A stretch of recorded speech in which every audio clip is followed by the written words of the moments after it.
Hi everyone, this is TV Pooja from SSIMS Bhilai, Chhattisgarh, and the topic I chose for my lecture is Changes After Death from the subject Forensic Medicine and Toxicology. So, let us first start with the basic question, that is, what is death?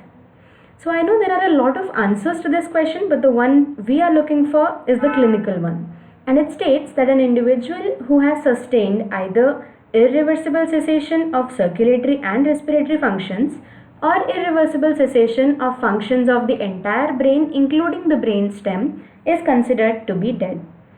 So it basically means या तो circulation and respiration रुकना चाहिए, your heart and the lungs both stop functioning and your brain also stops functioning. That is, these are known as the vital triad for the life of any person. तो अगर तीनों चीज़ें बंद हो जाती है काम करना, then it is known as the person is dead. हाँ, including the brain stem. Otherwise, it is just known as a vegetative state or coma as it is commonly known. Now, we have two main types of death, which is somatic death and molecular death. So, the somatic death basically refers to the clinical death, or as you can call it, symptomatically which we can determine. Whereas, the molecular death or the cellular death refers to the ones which we can observe later on. So now let us just go a little bit into detail about somatic and molecular deaths before we come to the actual topic, that is changes after death. So somatic death, as I've said, is called clinical death, and it results from complete loss of sensibility and the ability to move, like irreversible cessation of circulatory, respiratory and the central nervous systems, which we've just read, is known as somatic death. Now molecular death, as I've said, is cellular death, and it means the death of individual cells of the different tissues or organs. Alright. Moving on to the actual topic which we're here to discuss today, that is changes after death. So these can be divided into three categories: immediate changes, early changes and late changes after death. So the immediate changes are the three systems which we've read just now, कि nervous system, respiration और circulation रुक जाता है, that is the functions are lost.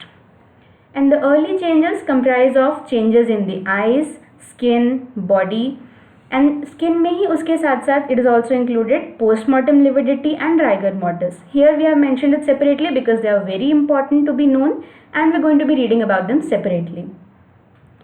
The late changes comprise of basic decomposition or putrefaction and adipose serine mummification, which are the modified versions of decomposition.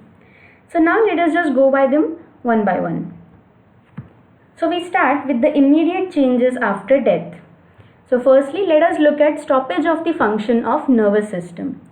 As I've said, अगर brain काम करना बंद कर देगा, तो the subject becomes insensible, his reflexes are lost, every sensory, motor, all the reflexes are lost in the body.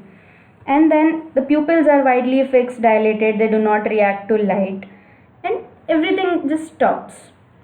Now let's come to stoppage of respiration. So with somatic death, there is entire and permanent cessation of respiration. And we can check this by some types of clinical examination, like on inspection there will be no respiratory movements visible. On palpation, you cannot feel any respiratory movements. On auscultation, the breath sounds are absent. Now, there are various tests which can be done. These are all very obsolete tests and very primitive. And यहाँ पे हम इसके बारे में सिर्फ इसलिए पढ़ रहे हैं so that we can get knowledge about it. But these are not usually done in this day and age. So, they are feather test, mirror test, etc. Feather test में क्या होता है कि you just put a feather in front of the person's nose. And if the feather is moving, because normally what happens is when you breathe in and breathe out, you usually the air, it moves the feather. So if the feather is still, then it means that the person has passed away. Same goes for the mirror test. Normally when you exhale in front of a mirror, the air we exhale is usually warm and humid. So you can find some condensation. The mirror turns foggy. So that test will be negative in the case of a dead person. Moving on to stoppage of circulation, which is the third part of the triad which we've read now. So stoppage of circulation, the entire functioning of heart will cease with consequent cessation of circulation. पहले heart pump होना बंद होगा and then gradually the circulation will stop. So the clinical examination and the tests we do is Palpation में the pulse will be absent. All the pulses, radial, brachial, femoral, carotid, all the pulsations will be absent because circulation has stopped. On auscultation, the entire pericardial area will be ausculted for the presence or absence of heart sounds.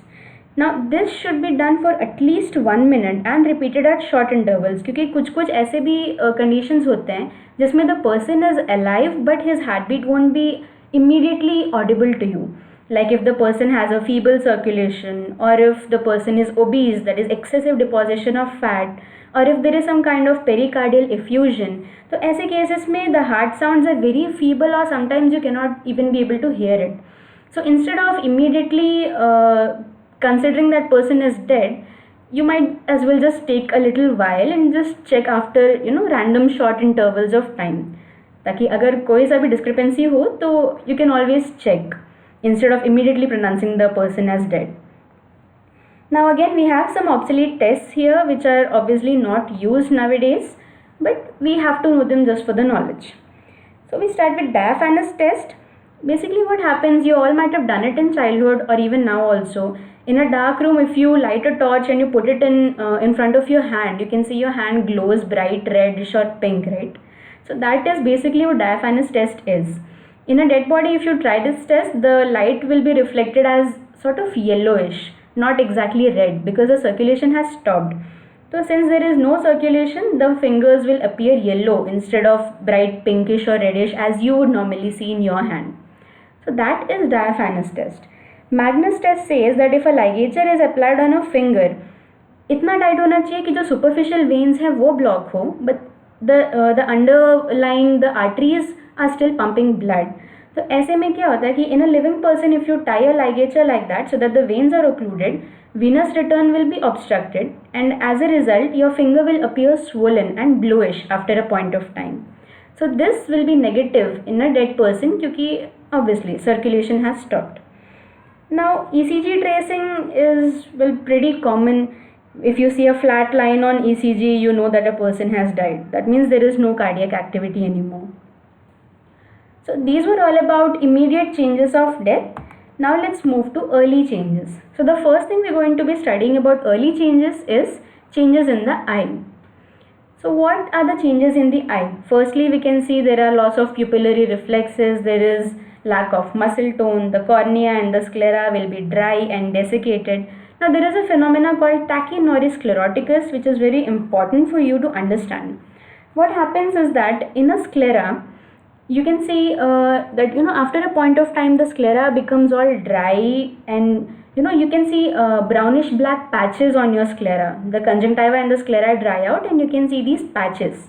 Now normally they are triangular in shape, present on both sides of the eye, and they have their base towards the limbus and the apex towards the canthus, both the medial and the lateral. So this is a typical appearance, as you can see in the photograph. This is a typical appearance of tachynoris scleroticus, and you have to make sure that you don't confuse this with any other kind of contusion or an injury, because this is not an injury. This is a normal phenomena which occurs after death as an early change. Okay, so this was all about tachynoris scleroticus. Now let's coming to the retina and the choroid. We can see that it gradually changes into a homogeneous appearance. What happens to a retina is that about 2 hours after death, you can see the retina become all pale and the optic disc will start looking yellowish.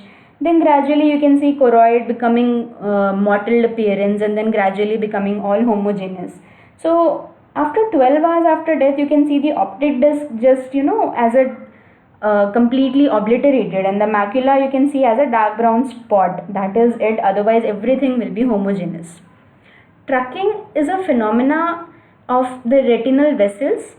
What happens in trucking is that the blood, as I've already said, the circulation will be stopped, and when the circulation stops, the blood flowing through the retinal vessels gets segmented, and that segmented retinal vessels is known as, that phenomena is known as trucking.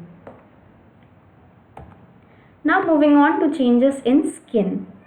Now what kind of changes in skin which we can observe properly is firstly contact flattening and pallor. As we all know, अगर कोई body को किसी flat surface पे लेटाया हुआ है तो the areas of the body which come in contact with the surface gradually become flat, क्योंकि वहाँ पे पूरा pressure पड़ रहा होता है. So because of that contact pressure, that area gets flattened.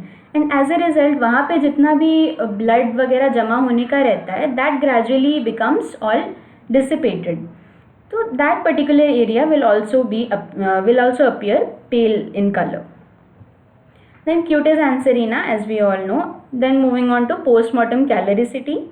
Postmortem caloricity, what it actually means is that rise in the temperature after death. Now, why will there be rise in temperature after death? So what happens is, normally, see, this is a contrast. The next one we are going to study is algor mortis, which means cooling of the body. So postmortem caloricity is the exact opposite of algor mortis. So what happens in this is, there is a rise of body temperature observed in contrast to fall of body temperature, as I've said. So this is observed for the first 2 hours or so, not more than that. And why? Because of all the glycogen stored in the body. So ultimately that glycogen has to be broken down. So this postmortem glycogenolysis takes place, and as a result, the postmortem glycogenolysis produces up to 140 calories. So these calories increases the body temperature instantaneously. So thus the inner core body temperature will gradually increase first.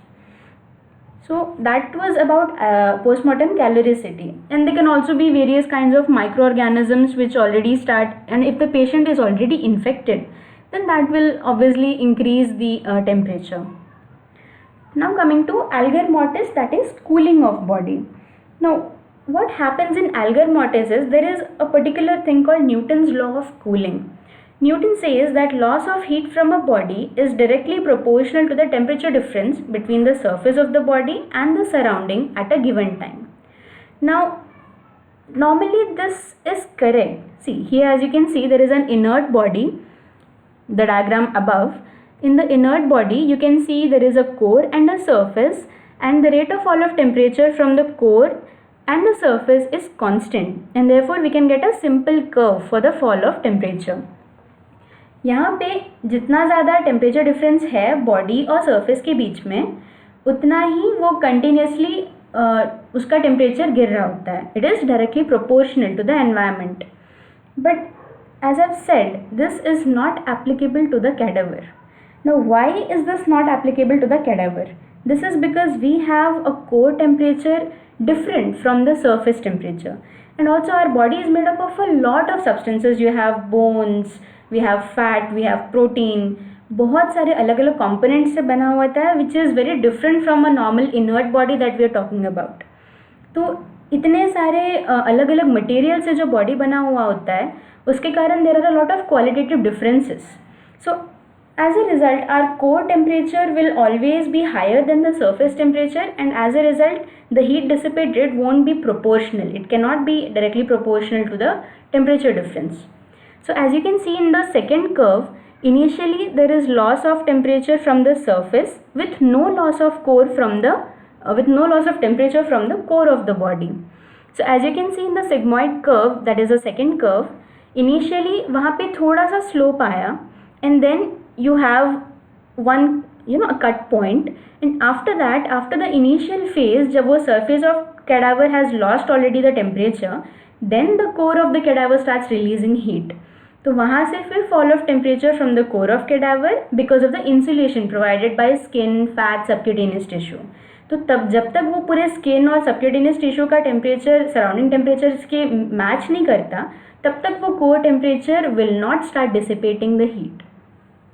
So then gradually we get a sigmoid shaped curve. Once the skin and the subcutaneous tissue, the entire surface releases its temperature and it becomes one with the surroundings, then you get the core temperature to fall down, as you can see. See here, this is the first curve. The one on the left which you can see is the one with the inert body. See, you can see the temperature falling as the time since death in hours proceeds. It is an exponential curve. But the curve on the right which you can see is of a cadaver. Here you can see first we have the fall of temperature from the surface, that is the initial gentle slope. But after a point you can see that there is a sudden fall of temperature from the core of cadaver. Thus it gives us a sigmoid curve instead of an exponential curve. Now Let's move on to one of the more important topics of this chapter, which is post-mortem lividity. It is also called livor mortis, post-mortem hypostasis, vibisis, post-mortem staining. There are various names given to post-mortem lividity. Now, why is this so important? Let's discuss. So basically, what is post-mortem lividity? It is a purplish blue or a reddish blue discoloration due to settling of blood by the gravitational force within the dependent, dilated, toneless veins and capillaries of the retimucosum. That is, जब कोई body किसी surface पे लेटा होता है तो उसका जो डिपेंडेंट पार्ट होता है वहाँ पे आके ब्लड का जमा हो जाना due to gravity. So it is an intravascular phenomena as it is very obvious. मैंने बोला था कि वो वेन्स और कैपिलरीज में आके वो जमा होता है. So it is an intravascular phenomena. Its colour changes according to the haemoglobin. How? Basically what happens in this is, पहले जब ऑक्सीजन प्रेजेंट होता है हीमोग्लोबिन में तो it gives a bright red colour और रेडिश पिंक कलर. फिर gradually that oxygen dissociates from the haemoglobin and उसके बाद you get deoxy haemoglobin which is obviously blue in color.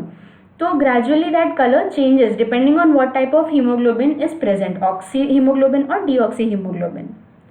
Now contact pallor, the one which we have just discussed, कि postmortem lividity होती पूरे dependent part में, but the ones on which the body is put on the surface, वहाँ पे you will find pallor.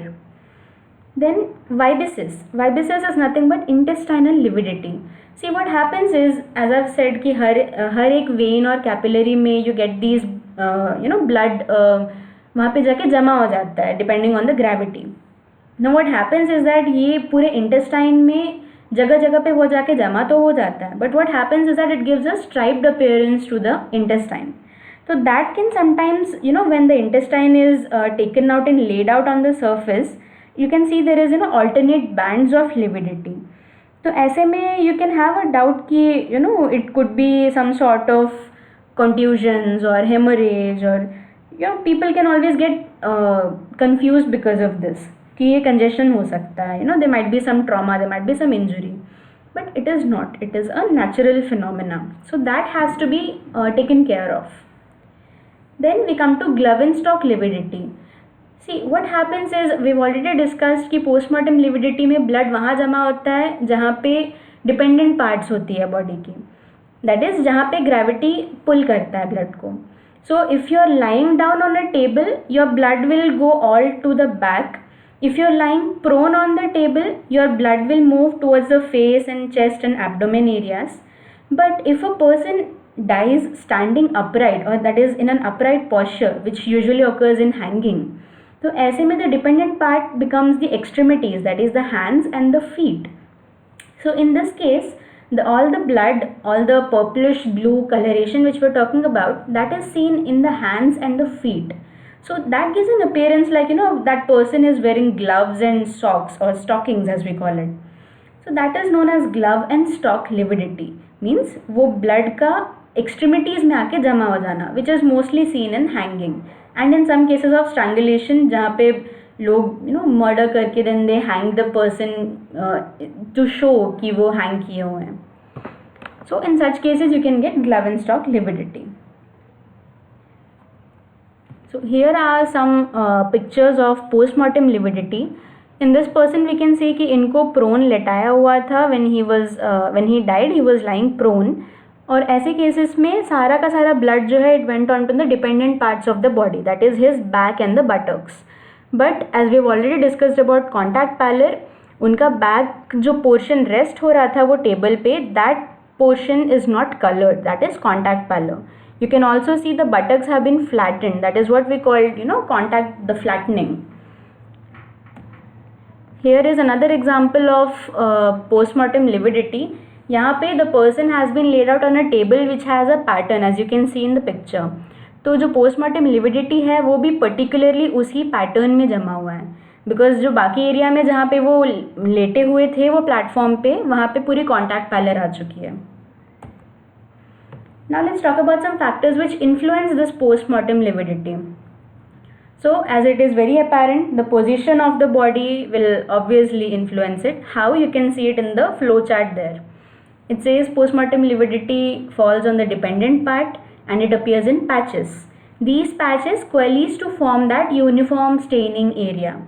Now what happens, see initially that lividity is not fixed.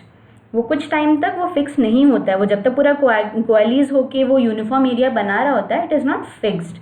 Now अगर उस body को उसी position में रखे रहे, if the position is not change, then the lividity will get fixed.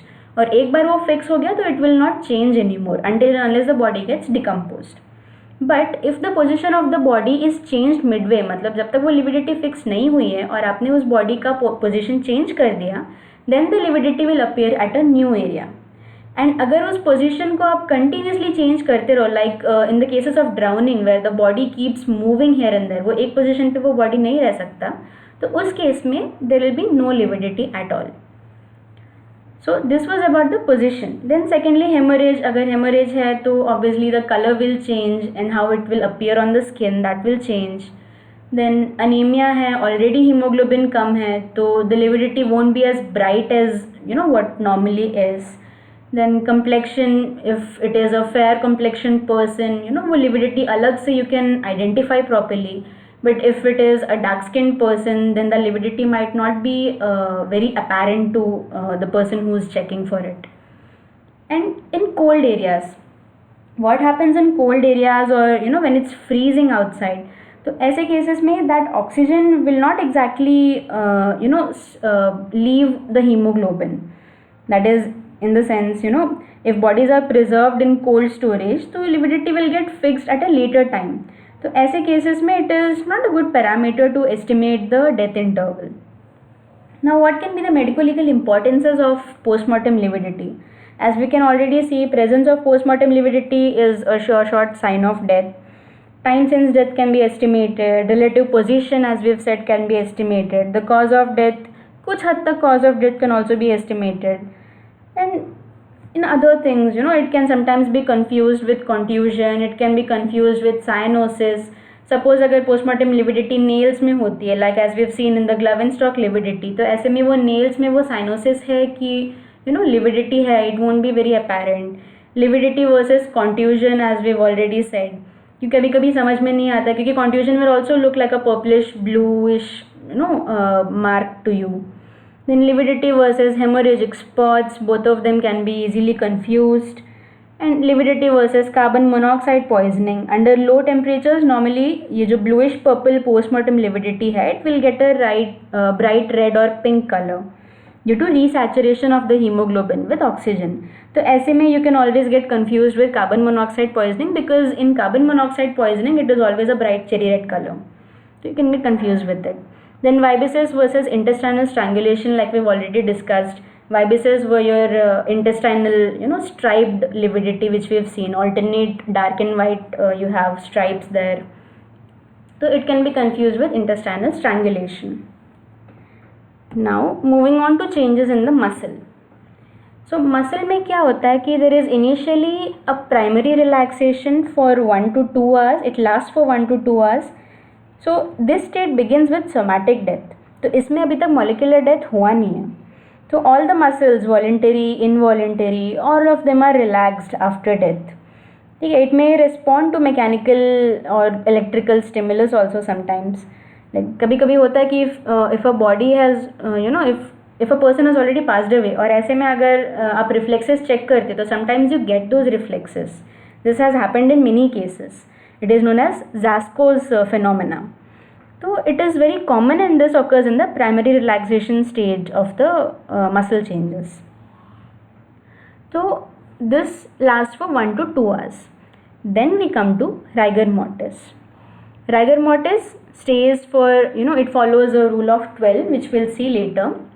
And then we have the secondary relaxation phase. So here in the diagram you can see how the muscles normally contract and relax. We already know the action of actin and myosin filaments and how they help in the contraction of muscle. Now in rigor mortis, what happens is that it gets stiffened. You get these kind of bonds जहाँ पे protein coagulate हो जाता है and then it cannot move further. तो वो permanent जो bands बन जाती है, those keep the muscles contracted, and as a result the body will remain as it is. It becomes rigid.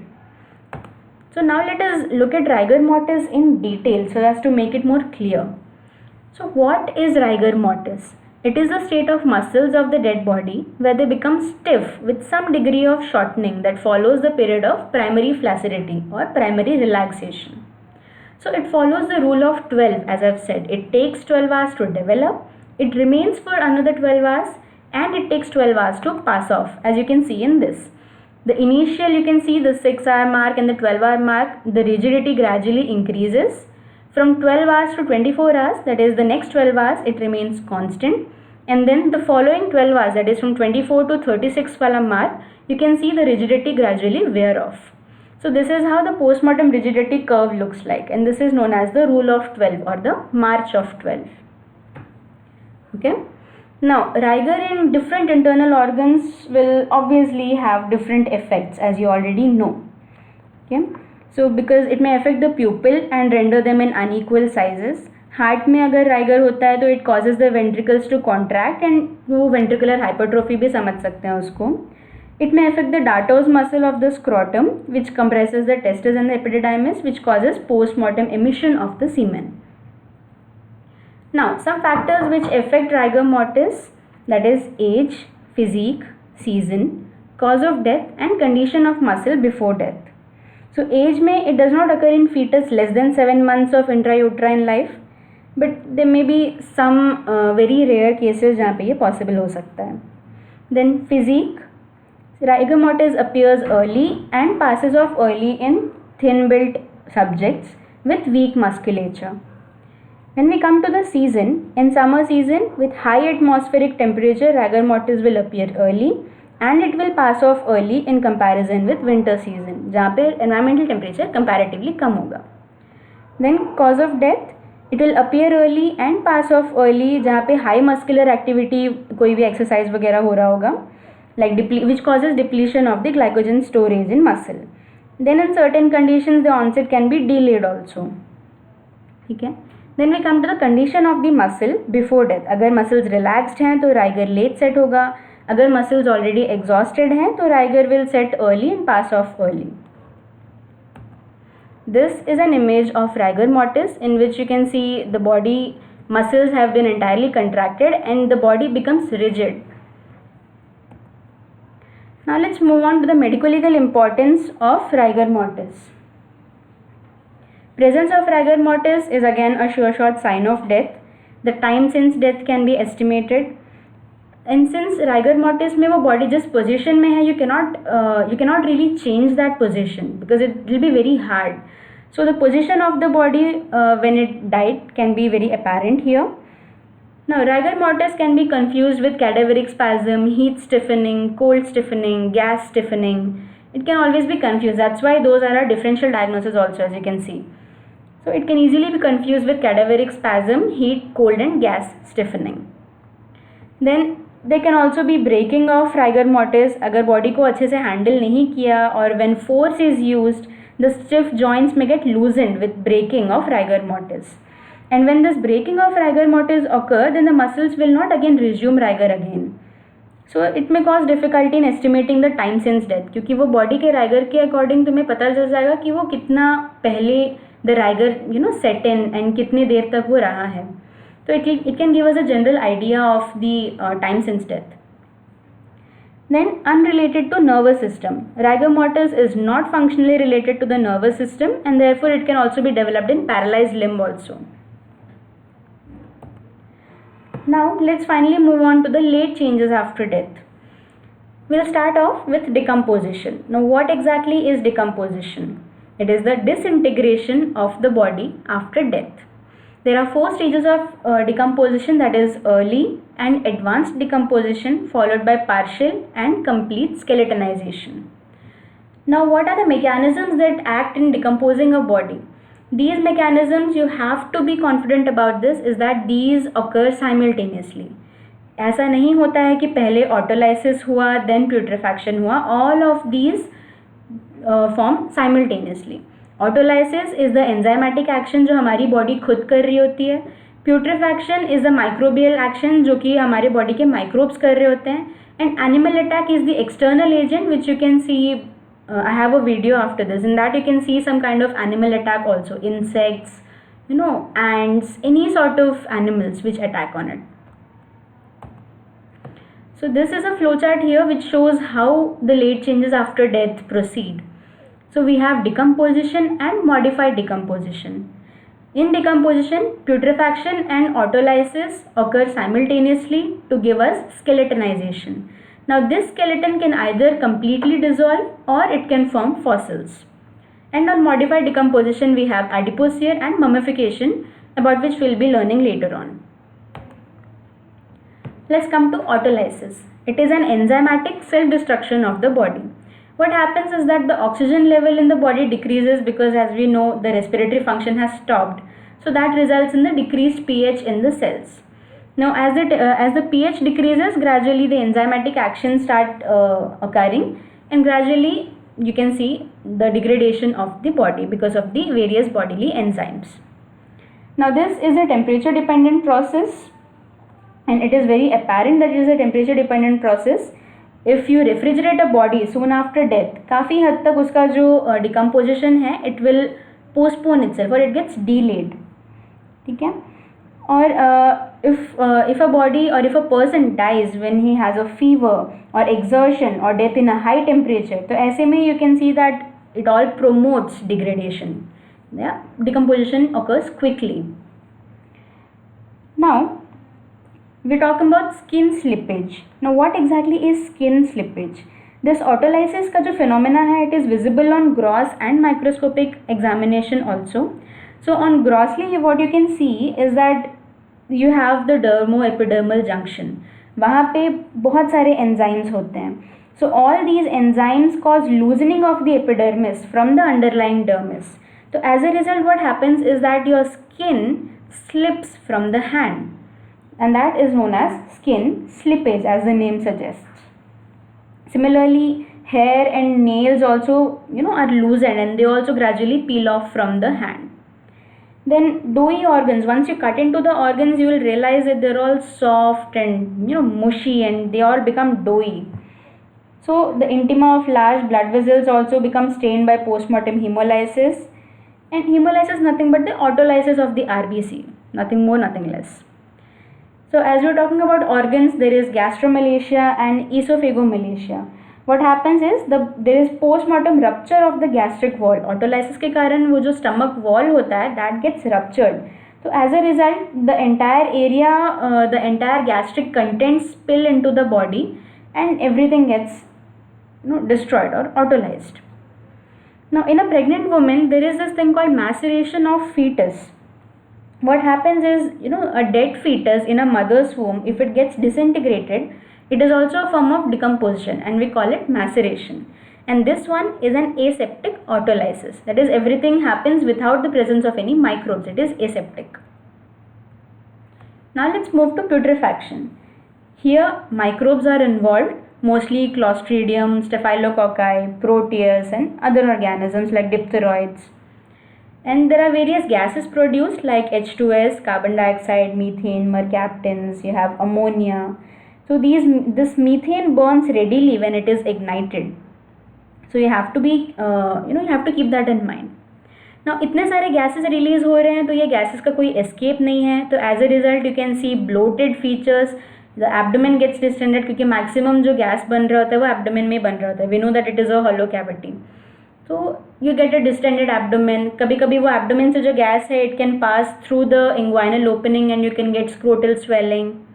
Now there are three main changes in putrefaction, that is change in color of the skin, liberation of the gases and gradually liquefaction of the tissues. Now let us see how it works. Firstly, let's talk about the external changes in the decomposition. Here we have color changes. You can see many blisters formed on the skin because of the release of gases. There is marbling of the skin because of the various veins in the venous, वो पूरा वहाँ पे occlude हो जाता है तो. Then you have sodden liquefied tissues and maggot infestation gradually.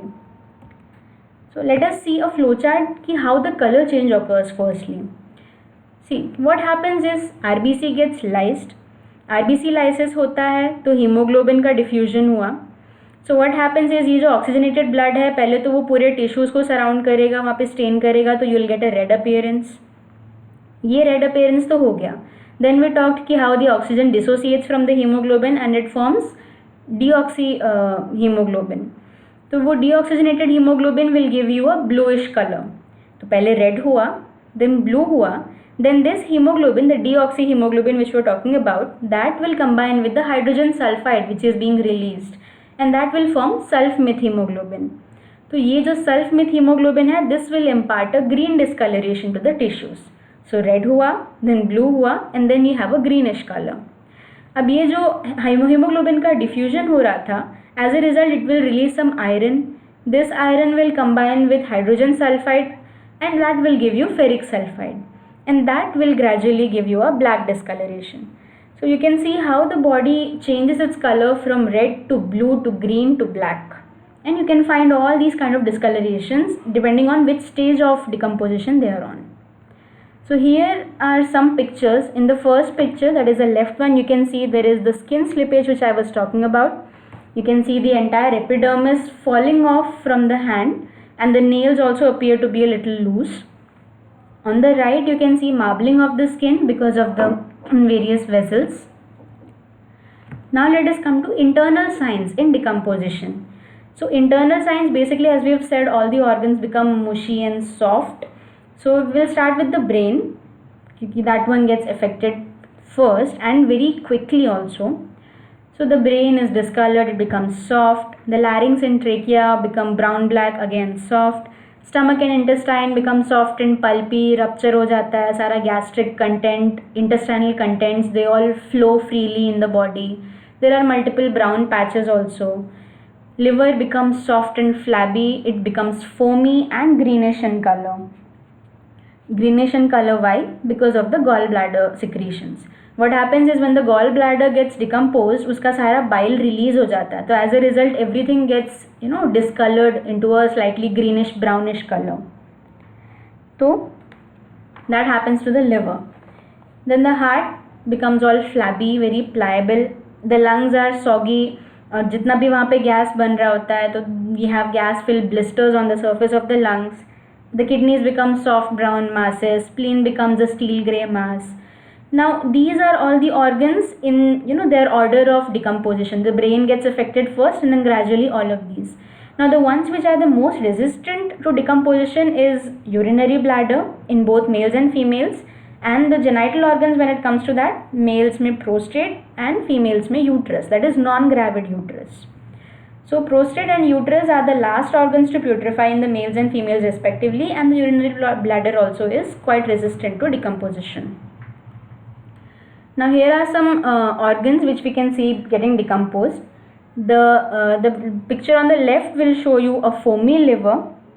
Now why this liver is called foamy as such, foamy or honey colored as you can call it, it is because of the accumulation of all the decomposition gases there.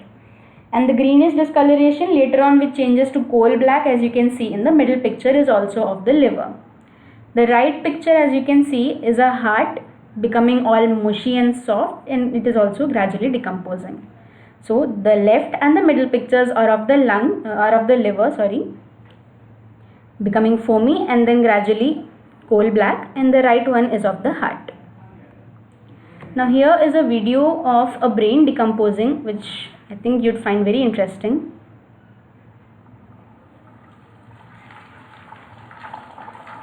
You can find this one on YouTube also with the same name.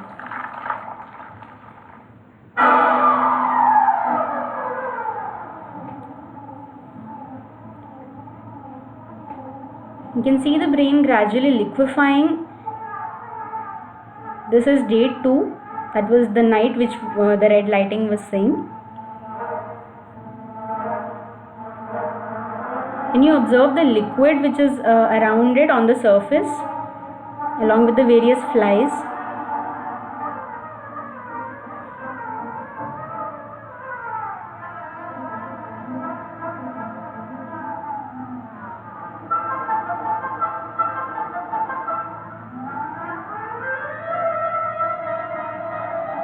now you can see the liquid more clearly, right? You can see the liquefactive necrosis happening over here.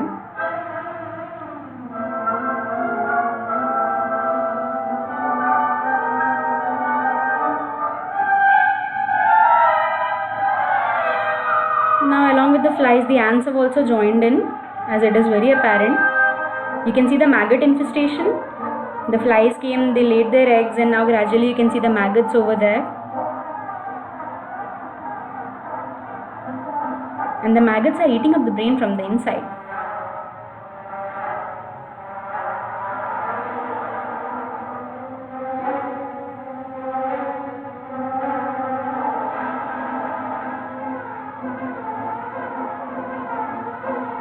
None of them want to be left out, right? They've all got a huge feast.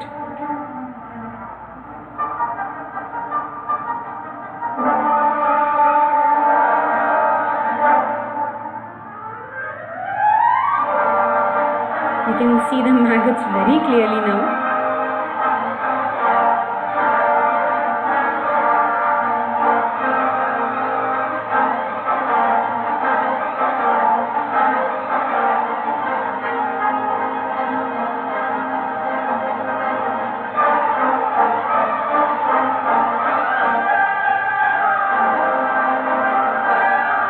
Almost done. As you can see, the brain parenchyma has almost already been completely devoured by now.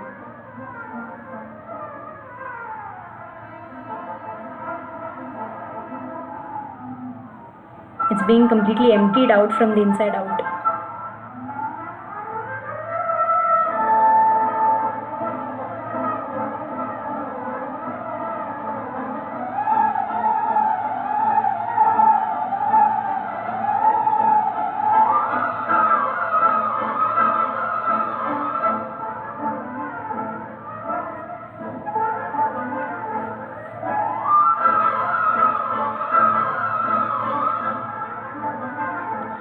And that is how a nice, good plump brain gets decomposed.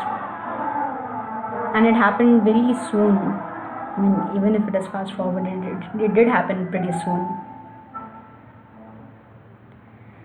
So now, let us move on to the factors affecting decomposition. Now, there are some external factors and some internal factors which affect decomposition and how it works. So the external factors are temperature. 21 degrees Celsius to 43 degrees Celsius is very favorable, and below 0 degrees and above 50 degrees decomposition is mostly arrested. Okay, so the ideal temperature, should I call it, for decomposition is 21 degrees Celsius to 43 degrees Celsius. Then we come to moisture, which is very essential for the process of decomposition, because all the microorganisms, they need the moisture and that temperature so that they can grow in it and properly decompose it. Then presence of air obviously promotes decomposition because it reduces evaporation. Then manner of burial is very important because decomposition begins early in the bodies which are buried in shallow graves. Casper's dictum, as you might have already studied, it is useful for a rough assessment of the rate of decomposition. So it is 8 times slower under soil and 2 times slower under water as compared to air. So this brain which we saw just now was just exposed to air. So that was very fast, as we have seen. Then internal factors. First is age. Bodies of children decompose very rapidly as compared to adults, and the bodies of old people do not decompose rapidly, probably because less amount of moisture in the body. Then when we come to sex, as such it does not have much of an influence on decomposition, but sometimes a female in the early postpartum period may decompose rapidly. I mean, if she has just delivered and if she has septicemia and has passed away because of it. So because of septicemia, she already has a lot of bacterial growth in her bodies. So as a result, it will decompose very rapidly. Then condition of the body, fat and flabby bodies will decompose earlier than the thin and emaciated ones, because fat and flabby will attract more insects and good moisture also. Then cause of death. There are some conditions which accelerate and some which retard decomposition. The ones which promote it, as we've seen, is septicemia. Already if they have a lot of bacteria in their body, it will obviously promote decomposition. Then rhabdomyolysis, edematous areas, cocaine overdose, all these help in accelerating the decomposition. The ones which retard them are dehydration, as we've seen emaciated patients, massive blood loss, cold environment, and embalming. Then scars. The rate of decomposition is retarded in the scarred areas, as these areas are devoid of blood vessels. We already know that जहाँ पे भी scar present होता है वहाँ पे there are no blood vessels growing in that area. So as a result, that particular area won't be decomposed as rapidly as the other parts. Now let's move on to some of the modified decomposition processes. First is adipocere, which is also known as saponification or grave wax. So it is a modified form of decomposition characterized by formation of soft waxy material in the dead body. So early you can see it is hard and moist, whitish, translucent kind of coating on the body. It is inflammable because it is like a wax, and it burns with faint yellow flame.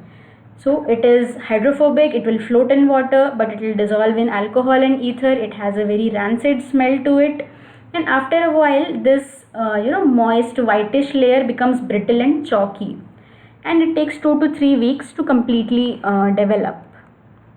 Here are some pictures of a body with adipocere. As you can see, it's all the top 2 pictures, you can see it's all shiny and glistening with wax on it, and the picture below shows you the brittle and the chalky form of adipocere, as we've seen that develops after a while.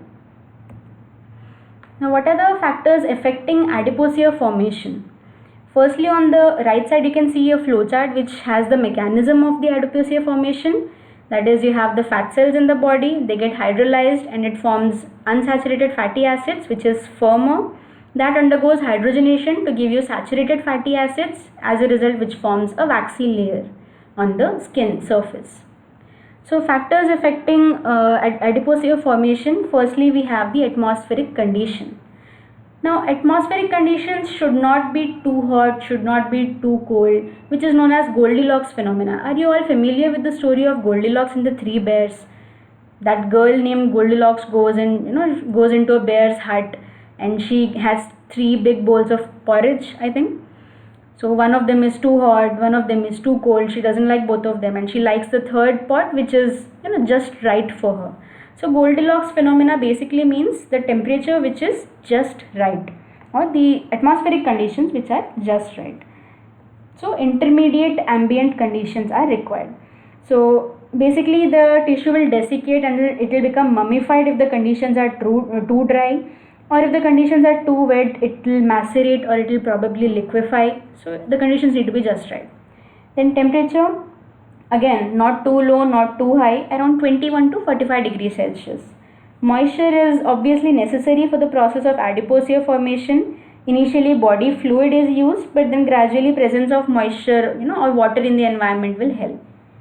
Then air movement will retard the process, because air movement evaporate the body fluids and it will reduce the body temperature as such. So it will retard the chemical process. Then place and the media of disposal. It frequently occurs in the body which is submerged in water or buried in a damp place. So if it is a deep burial, then you can have a marked adipocere formation than a shallow grave. Then humid climate will obviously favor adipocere formation. As we've just seen, we want moisture in the environment. Then soil, the pH of soil, temperature, moisture, oxygen content within the grave, all of these affects the adipocere formation. Clothing. Now presence of clothing over the body usually accelerates the adipocere formation, because that clothing will retain the water inside it.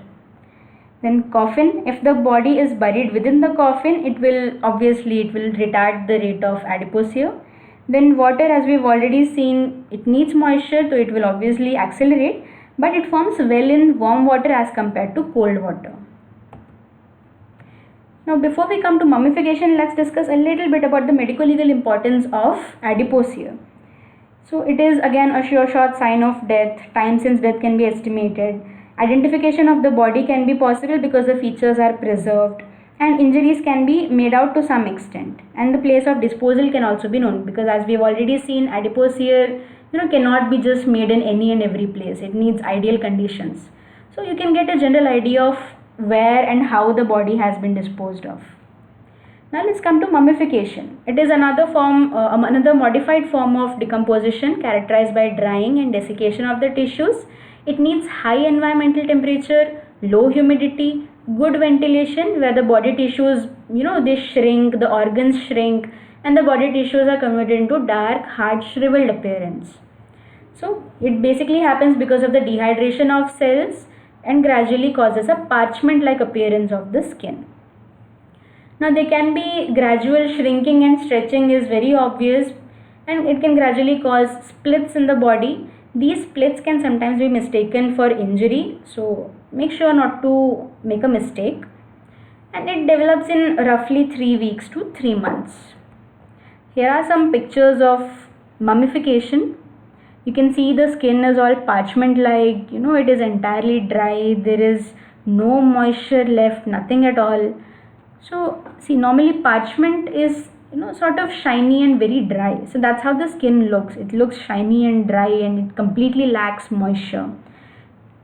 And as you can see, the entire skeleton is very well preserved in this case. Now what are the factors affecting mummification? Size of the body, firstly, atmospheric conditions, air movement and the place of disposal. The factors are somewhat similar to the ones which we've seen in adipose hair, but exactly opposite. Just the headings are the same, but the conditions are exactly opposite. So what happens in mummification? As we've seen, the size of the body, the lesser the size of the body, the more will be the evaporation and the better will be the mummification. Then atmospheric conditions, hot temperature, as you can see in the flow chart there, high temperature, dry environment and free air movement. So all of these factors affecting the body, it causes desiccation and mummification. Then that means place of disposal when it comes to that, obviously where the air and the soil are extremely dry. And the medico-legal importance, it is again a sure shot sign of death, time since death can be estimated.